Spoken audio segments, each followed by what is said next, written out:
আচ্ছা, আজকে আমরা দেখব কেমিক্যাল ইকুইলিব্রিয়াম। কেমিক্যাল ইকুইলিব্রিয়াম মানে কি? রাসায়নিক সাম্যাবস্থা।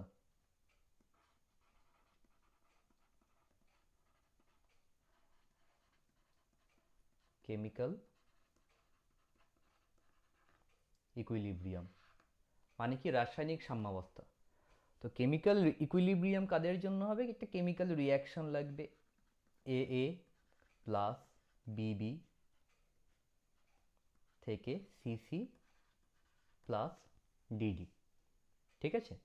আচ্ছা, এখানে এ হলো ক্যাপস এ, এটা ডিনোট করছে একটা কম্পাউন্ডকে বা একটা এলিমেন্টকে। মানে ধরো নাইট্রোজেন প্লাস হাইড্রোজেন থেকে কি পাচ্ছি আমরা? অ্যামোনিয়া। ঠিক আছে? তো এ হচ্ছে নাইট্রোজেন, এই হাইড্রোজেন হচ্ছে বি। এখানে দেখতে পাচ্ছ প্রোডাক্ট একটাই আছে, মানে ধরো ডি থাকলো না, তাহলে সি হবে কে? ক্যাপ সি হবে কে? অ্যামোনিয়া। শুধুমাত্র অ্যামোনিয়া হবে ক্যাপ সি। ঠিক আছে? আচ্ছা, এই নাইট্রোজেনের জন্য স্মল এ হবে মলিকুলারিটি। এই small a, small b, small c, small d, small letters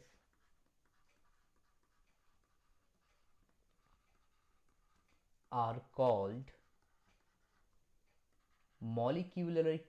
molecularity of the respective elements or compounds। ঠিক আছে? এ এর মলিকুলারিটি হচ্ছে এ, স্মল এ। বি এর মলিকুলারিটি স্মল বি, সি এর মলিকুলারিটি স্মল সি, ডি এর মলিকুলারিটি স্মল ডি। ঠিক তেমনভাবে এখানে নাইট্রোজেনের মলিকুলারিটি 1, হাইড্রোজেনের মলিকুলারিটি এখানে 3 এবং অ্যামোনিয়ার মলিকুলারিটি এখানে কত? 2। ঠিক আছে? তো এগুলোকে স্মল লেটারে যেগুলো আছে সেগুলোকে বলবো আমি হচ্ছে মলিকুলারিটি, আর যেগুলো ক্যাপস লেটারে আছে সেগুলোকে আমরা ধরবো, বাদিকেরগুলোকে ধরবো আমরা রিয়েজেন্ট, বাদিকেরগুলোকে ধরবো আমরা রিয়েজেন্ট, এবং ডান দিকেরগুলোকে ধরবো আমরা, সরি রিয়েজেন্ট না, রিঅ্যাক্ট্যান্ট।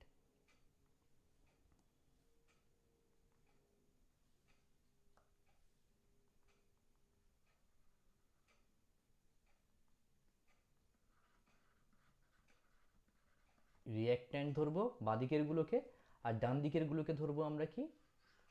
প্রোডাক্ট। ঠিক আছে? তো এই হলো ইকুইলিব্রিয়াম। ঠিক আছে? একই কন্ডিশনে রিঅ্যাক্ট্যান্ট থেকে প্রোডাক্ট পাবো, এটাকে বলা হবে ফরওয়ার্ড রিঅ্যাকশন। রিঅ্যাকশনটাকে আমি শর্টে লিখলাম আরএক্সএন। যখন প্রোডাক্ট থেকে রিঅ্যাক্ট্যান্ট পাবো তখন ওটাকে বলা হবে ব্যাকওয়ার্ড রিঅ্যাকশন। ঠিক আছে? Forward reaction, backward reaction. আচ্ছা, এবার কেমিক্যাল ইকুইলিব্রিয়ামে যাওয়ার আগে আগে আমাদের একটা ল জানতে হবে ভালো করে। সেটা হলো ল অফ মাস অ্যাকশন। ঠিক আছে?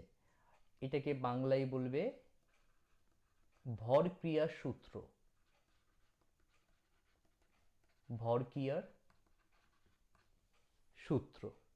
ভরক্রিয়ার সূত্রটা কি বলছে আমাদের? ভরক্রিয়ার সূত্র বলছে যে টেম্পারেচার যদি কনস্ট্যান্ট থাকে, বেশিরভাগ রিয়াকশন যখন আমরা করি টেম্পারেচার কনস্ট্যান্ট রেখেই করব আমরা। ঠিক আছে? রিয়াকশনের সময় কখন শুরুতে থেকে কম টেম্পারেচার, তারপরে বেশি টেম্পারেচার, এরকম না, পার্টিকুলার একটা টেম্পারেচার মেনটেন করে আমরা রিয়াকশন শুরু করা হয়। তাই যে কোনো রিয়াকশানে সবসময় টেম্পারেচার কনস্ট্যান্টটা রাখতে হবে। ঠিক আছে? তো কি বলছে? একটা কনস্ট্যান্ট টেম্পারেচারে কোনো রাসায়নিক বিক্রিয়া যখন স্টার্ট হবে, ঠিক আছে, কোনো কেমিক্যাল ইকুইলিব্রিয়াম বা কেমিক্যাল রিয়াকশন যখন স্টার্ট হবে, তখন সেই স্টার্ট হওয়ার যে কোনো সময়ে, যে কোনো সময়, ধরো এ এ প্লাস বিবি থেকে সিসি প্লাস ডিডি পাচ্ছি। আচ্ছা, টি ইকুয়াল টু জিরো মানে বিক্রিয়া যখন শুরু হয়নি, ঠিক আছে। ধরো এ কত মোল নিয়েছি, এ নিয়েছি সি এ মোল, বি নিয়েছি কত মোল, সি বি মোল, ঠিক আছে। তখন কি হয়েছে, এরা সব জিরো জিরো ছিল, ঠিক আছে, মানে এটা তখন প্রোডাক্ট তৈরি হয়নি কারণ বিক্রিয়া টি এখন জিরো, ঠিক আছে। আচ্ছা, টি ইকুয়াল টু টি সময় পরে, ঠিক আছে, টি ইকুয়াল টু টি সময় পরে ধরো এদের একটা কনসেন্ট্রেশন আসলো সি এ প্রাইম সি বি প্রাইম, তখন কি হবে, সিও তো তৈরি হয়ে যাবে, এখন বিক্রিয়া শুরু হয়ে গেছে, তাহলে কত হবে সিসি প্রাইম সিডি প্রাইম, ঠিক আছে। তো ল অফ মাস অ্যাকশন এটাই বলছে বিক্রিয়া চলাকালীন যে কোনো সময়ে ওই সিস্টেমে উপস্থিত যে সমস্ত বিক্রিয়কগুলো আছে বিক্রিয়ার রেটটা তাদের মোলার কনসেন্ট্রেশনের সঙ্গে কি হবে, সমানুপাতিক হবে। মোলার কনসেন্ট্রেশনের সঙ্গে কি হবে, সমানুপাতিক, ঠিক আছে। আচ্ছা, মোলার কনসেন্ট্রেশন, মোলার কনসেন্ট্রেশন মানে মোলার গারত্ব, বাংলায় বললে হবে মোলার গারত্ব, বা এটাকেই কি বলা হয়, সক্রিয় ভর বলা হয়, ঠিক আছে। মোলার গারত্ব বা সক্রিয় ভরও বলা হয়, ঠিক আছে। আচ্ছা, তো এখন বলছে যদি টি সময়ে যদি হচ্ছে কি আমি হচ্ছে কি রিয়াকশানের যদি আমি রেট বের করতে চাই, তো কি হবে, এই এ এর সঙ্গে কি হবে কনসেন্ট্রেশন অফ এ, এর কনসেন্ট্রেশন তখন কত ছিল সি এ প্রাইম, বি এর কনসেন্ট্রেশন তখন কত আছে সি বি প্রাইম, কিন্তু যখন জিরোতে ছিল, যখন বিক্রিয়া শুরু হয়নি, তখন বিক্রিয়ার রেট কার সঙ্গে প্রপোর্শনাল হবে, সি এর সঙ্গে প্রপোর্শনাল হবে এবং সি বির সঙ্গে প্রপোর্শনাল হবে। তাহলে কোনো রিয়াকশানের রেট কি হবে, যে কোনো সময়ে যদি কখনো আমি যদি রিয়াকশান যদি রেট বের করতে যাই, সেই রিয়াকশানের রেটটা সবসময় কি হবে, রিয়াক্ট্যান্টের, ঠিক আছে,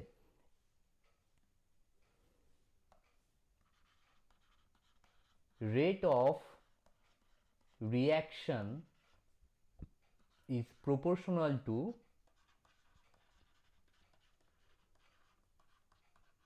reactant to the power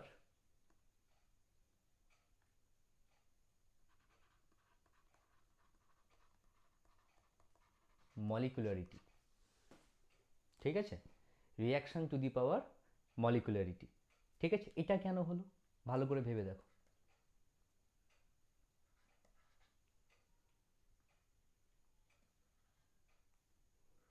যদি দেখি আমরা N2 প্লাস 3H2 ইকুইলিব্রিয়ামে আছে 2 অ্যামোনিয়া, ঠিক আছে, তাহলে rate is proportional to concentration of N2, concentration of N2 মানে কি, এটা মোলার কনসেন্ট্রেশন অর সক্রিয় ভর, ঠিক আছে।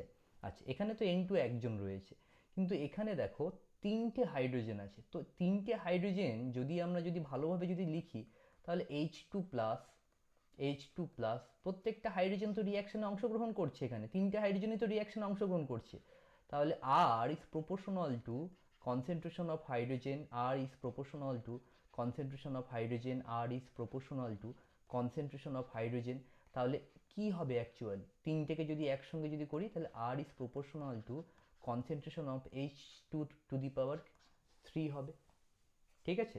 তো এইরকমভাবে যদি আমরা দেখি, এরকমভাবে যদি দেখি, যদি এটা একটা কেমিক্যাল রিয়াকশন হয় এ এ প্লাস বিবি থেকে সিসি প্লাস ডিডি তৈরি হয়েছে, তাহলে যখন সামনের দিকে যাবে ওটাকে কি বলা হবে, ফরওয়ার্ড রিয়াকশন, কারণ ফরওয়ার্ড রিয়াকশনের জন্য রিয়াক্ট্যান্ট হবে আমার এগুলো, আর যখন পিছন দিকে আসবে তখন এটাকে কি বলবো, ব্যাকওয়ার্ড রিয়াকশন।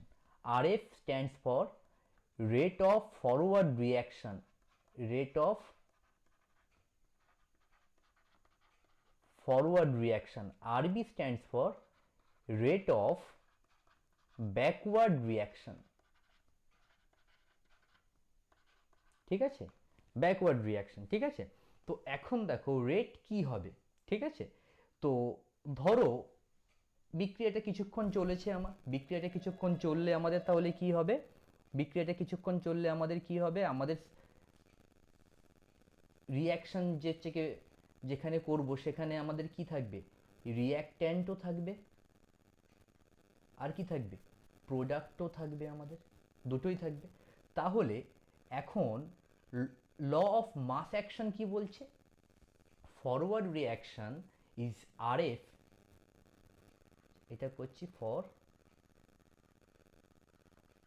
ফরওয়ার্ড রিয়াকশন, ঠিক আছে। ফরওয়ার্ড রিয়াকশনের জন্য R F is proportional to concentration of A to the power A, ঠিক আছে। এ টু দি পাওয়ার এ কেন হলো, যদি এটা এ থাকে তাহলে এটার সঙ্গে প্রপোর্শনাল হবে, তা ওইগুলোকে একসঙ্গে করলে কি হবে, এ টু দি পাওয়ার এ হয়ে যাবে। ঠিক তেমনভাবে R F proportional to B to the power B, দুটোকে যদি কম্বাইন করি তাহলে আমরা কি পাবো, R F proportional to A to the power A B to the power B, ঠিক আছে।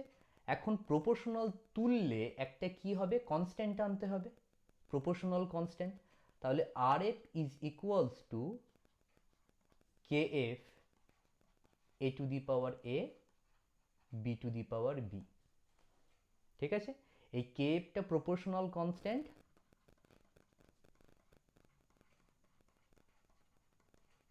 প্রপোর্শনাল কনস্ট্যান্ট হিসাবে আনলাম, এটাকে আমাদের পরে কি বলা হচ্ছে,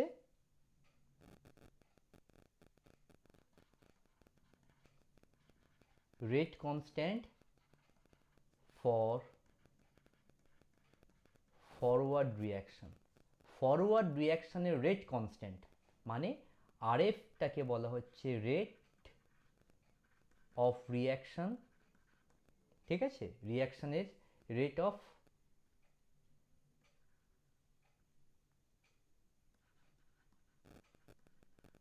ফরওয়ার্ড রিয়াকশন বা ফরওয়ার্ড রেট অফ রিয়াকশন, আর কে এফ হচ্ছে কি, rate constant of forward reaction, ঠিক আছে।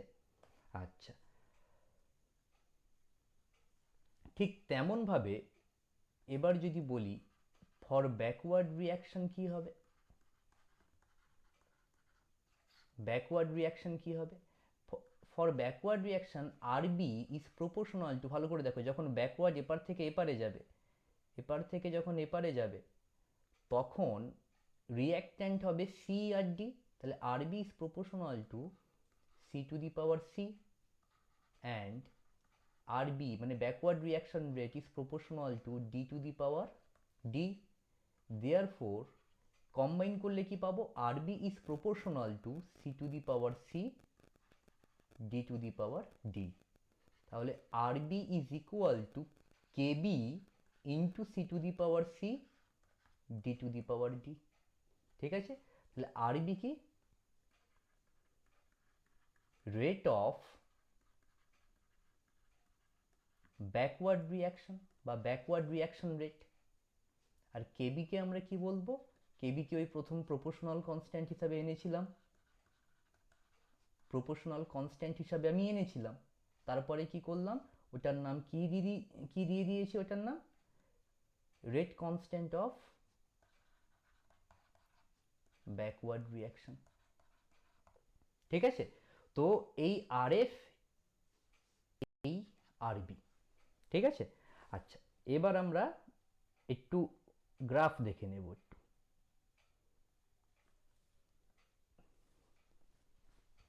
আচ্ছা, এবার একটু আমরা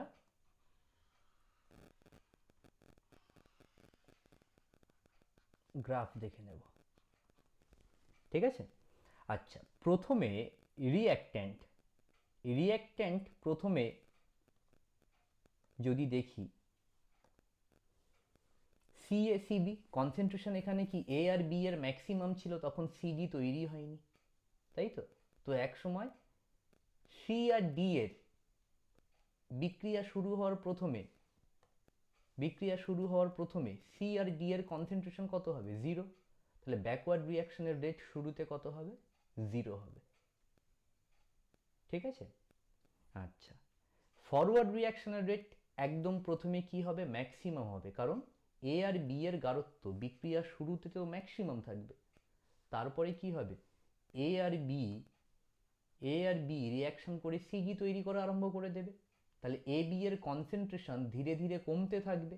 এ বি এর কনসেন্ট্রেশন যদি ধীরে ধীরে কমতে থাকে, আর এফ কনসেন্ট্রেশন অফ এ এবং কনসেন্ট্রেশন অফ বি এর সঙ্গে কি সমানুপাতিক।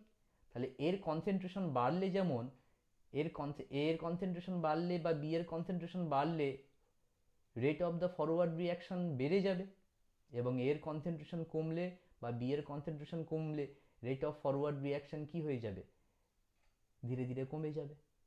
ঠিক আছে, তো ঠিক তেমনভাবেই ফরওয়ার্ড রিয়াকশনের জন্য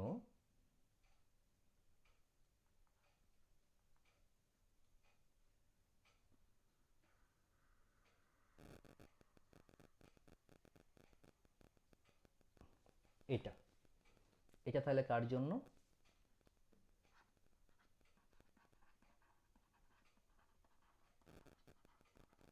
ফরওয়ার্ড রিয়াকশন। ঠিক আছে, আচ্ছা, এবার ব্যাকওয়ার্ড রিয়াকশনের জন্য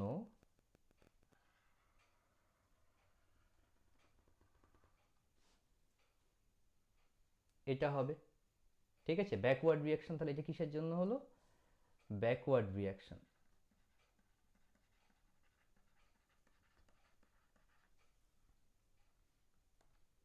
আচ্ছা, যখন এটা করছি তাহলে একটা কি করতে হবে, একটা আমাকে কি করতে হবে, এক্স অ্যাক্সিস আর ওয়াই অ্যাক্সিসের একটা নাম দিতে হবে। এক্স অ্যাক্সিসে কি আছে, কনসেন্ট্রেশন মানে কি, গাঢ়ত্ব। ঠিক আছে, ওয়াই অ্যাক্সিসে কি হয়, টাইম অর রিয়াকশন কোঅর্ডিনেট, মানে বিক্রিয়ার অগ্রগতি বলতে পারি, কতটা সামনের দিকে এগোচ্ছে। ঠিক আছে, আচ্ছা, এবার ভালো করে যদি দেখি, এটার সঙ্গে ট্যাকেল করে দেখো। বিক্রিয়া শুরু হওয়ার সময় সি ডি কিছু ছিল না, এ বি এর কনসেন্ট্রেশন ম্যাক্সিমাম ছিল। তাহলে বিক্রিয়া শুরু হওয়ার সময় এ বি এর কনসেন্ট্রেশন ম্যাক্সিমাম, তো এখানে ফরওয়ার্ড রিয়াকশন রেট সব থেকে ম্যাক্সিমাম হবে। ঠিক আছে, এবার বিক্রিয়া শুরুর সময় সিডি এর কনসেন্ট্রেশন জিরো ছিল, সিডি কিছু ছিলই না বিক্রিয়া শুরুর সময়, মানে হচ্ছে যখন শুরু হয়নি বিক্রিয়া এখনো। ঠিক আছে, মানে এ বি কে মেশানোর আগে সি আর ডি হচ্ছে তখন কি হয়নি, বিক্রিয়া শুরু করেনি, বিক্রিয়া শুরু হয়নি, তাই সিডি তৈরি হয়নি। তাই জন্য জিরো থেকে স্টার্ট হয়েছে, কনসেন্ট্রেশন জিরো থেকে স্টার্ট হয়েছে। এটা কাদের জন্য, এটা ফরওয়ার্ড রিয়াকশনের জন্য, বা এটা বলতে পারি আমাদের কাদের জন্য, এটা বলতে পারি রিয়্যাকট্যান্টের জন্য, এবং এটা বলতে পারি কার জন্য, প্রোডাক্টের জন্য। ঠিক আছে, তো প্রোডাক্টের জন্য কোত্থেকে স্টার্ট হবে, জিরো থেকে স্টার্ট হবে গ্রাফ। কেন স্টার্ট হবে, কারণ একদম স্টার্টিংয়ে আমার rate of the backward reaction zero ছিল, কারণ সি এবং ডি এর কনসেন্ট্রেশনও জিরো ছিল। তো ভালো করে দেখো, শেষে প্রথম দিকে কি হবে, এ বি এর কনসেন্ট্রেশন হচ্ছে কি প্রথমে কমতে কমতে কমতে কমতে থাকবে, সিডি তৈরি করবে, এবং সিডি তৈরি করবে, যখন তৈরি করা শুরু করলো তখন সিডি তারা নিজেরা কম্বাইন করে এ বিতে তৈরি করা আরম্ভ করলো। তো ভালো করে দেখো, এইখানটা ভালো করে দেখো,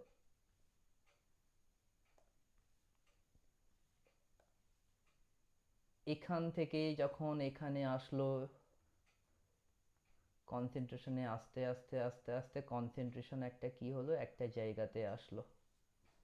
এখান থেকে প্রোডাক্টও তার কনসেন্ট্রেশন বাড়তে বাড়তে একটা জায়গাতে গেল, রিঅ্যাকট্যান্টের কনসেন্ট্রেশন কমতে কমতে এক জায়গায় আসলো, প্রোডাক্টের কনসেন্ট্রেশন বাড়তে বাড়তে এক জায়গাতে আসলো। এই যে জায়গাতে সবার কনসেন্ট্রেশন কি হলো, কনস্ট্যান্ট থেকে গেল। এরপরে না তো উপর দিয়ে যাবে না তো নিচ দিয়ে যাবে, এটা এবার লাইন বরাবর থাকবে। লাইন বরাবর থাকবে তার মানে কি বলতে পারি, তার মানে কি হবে, কনসেন্ট্রেশন, রিঅ্যাকট্যান্ট আর প্রোডাক্টের কনসেন্ট্রেশন একটা কনস্ট্যান্ট থাকবে। এটা কনস্ট্যান্ট থাকবে মানে কিন্তু এটা কখনোই বোঝাচ্ছে না কিন্তু যে রিঅ্যাকট্যান্টের কনসেন্ট্রেশন আর প্রোডাক্টের কনসেন্ট্রেশন কিন্তু সেম হবে নয়, কিন্তু মানে একই হবে। মানে রিয়াক্ট্যান্টের কনসেন্ট্রেশন যদি 0.5 মোল হয়, তাহলে প্রোডাক্টের কনসেন্ট্রেশন হবে 0.5 মোল হবে, এরকম নয় কিন্তু। ঠিক আছে? মানে রিয়াক্ট্যান্টের কনসেন্ট্রেশন হচ্ছে কি, যদি আমার 1 মোল থাকলো, ধরো 3 মোল নিয়ে রিয়াকশন করেছিলাম, ইকুইলিব্রিয়ামে ধরো 1 মোল আছে, প্রোডাক্টের কনসেন্ট্রেশন ধরো কত আছে, প্রোডাক্টের কনসেন্ট্রেশন আছে ধরো 2 মোল। ঠিক আছে? এরকমভাবে থাকতে পারে। ঠিক আছে? এটা আমি একটা রাউন্ড ফিগারে বললাম, কিন্তু তাও কি হবে তার কোনো শিওরিটি নেই। ঠিক আছে? তো এই হচ্ছে জিনিস। তো সেই ক্ষেত্রে কখনো এটা ভাববে না রিয়াক্ট্যান্ট আর প্রোডাক্টের কনসেন্ট্রেশন সেম থাকবে।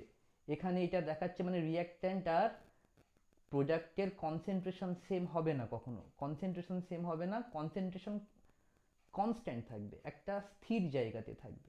ঠিক আছে? আচ্ছা, ফরওয়ার্ড রিয়াকশান, এটা রিয়াকশান, এখানে কনসেন্ট্রেশন দিয়েছে তাই তো। আচ্ছা, এখানে কনসেন্ট্রেশনও বলতে পারি বা কি বলতে পারি, রেটও বলতে পারি। ঠিক আছে? রেট। ঠিক আছে?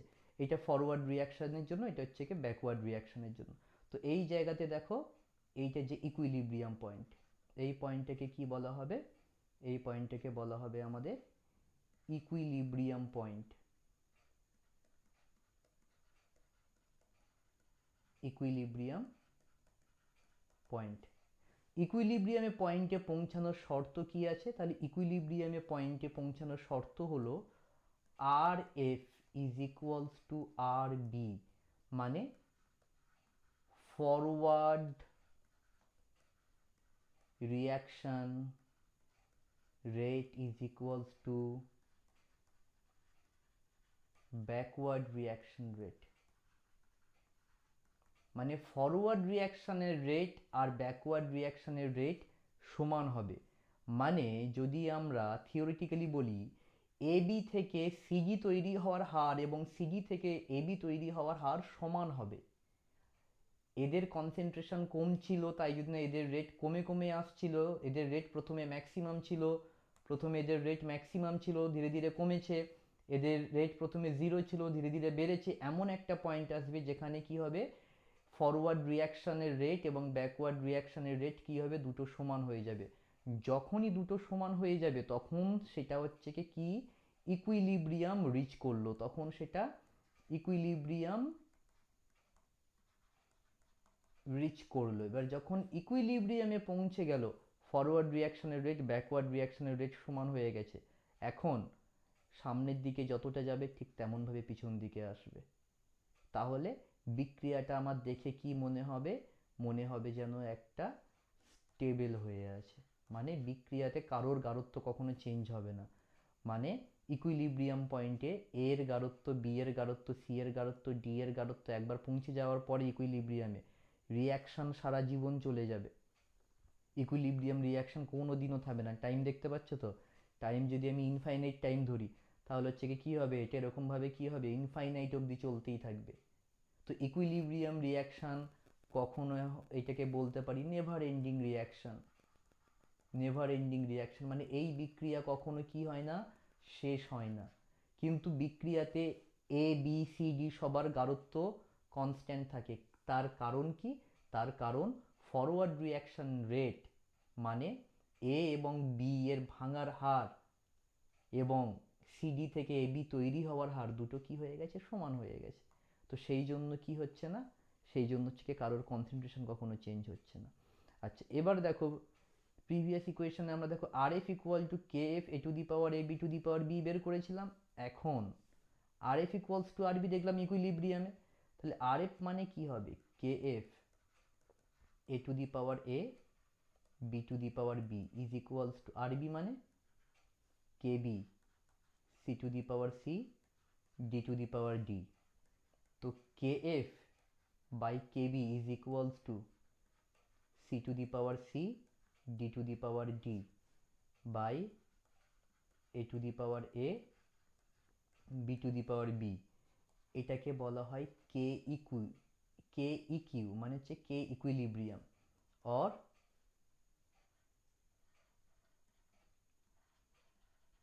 রেট কনস্ট্যান্ট, সরি এটাকে আর রেট কনস্ট্যান্ট বলে না, এটাকে বলা হয় ইকুইলিব্রিয়াম কনস্ট্যান্ট। ওটা হার ধ্রুবক ছিল, এটাকে বলা হবে সাম্য ধ্রুবক। ঠিক আছে, হার ধ্রুবক ছিল ওটাকে K F K B, forward রিয়াকশানের হার ধ্রুবক, ব্যাকওয়ার্ড রিয়াকশানের হার ধ্রুবক, ফরওয়ার্ড রিয়াকশানের রেট কনস্ট্যান্ট এবং ব্যাকওয়ার্ড রিয়াকশানের রেট কনস্ট্যান্টের অনুপাতকে কি বলা হয়? Equilibrium constant. তাহলে equilibrium constant is equals to C to the power C D to the power D by A to the power A and B to the power B. এটা হলো equilibrium কনস্ট্যান্টের mathematical expression. এটা হলো equilibrium কনস্ট্যান্টের mathematical expression. এটা নিউমেরিক্যালসের জন্য হচ্ছে কি খুবই হচ্ছে কি কাজে লাগবে এটা। ঠিক আছে, টাটা, আজকে এতটুকু।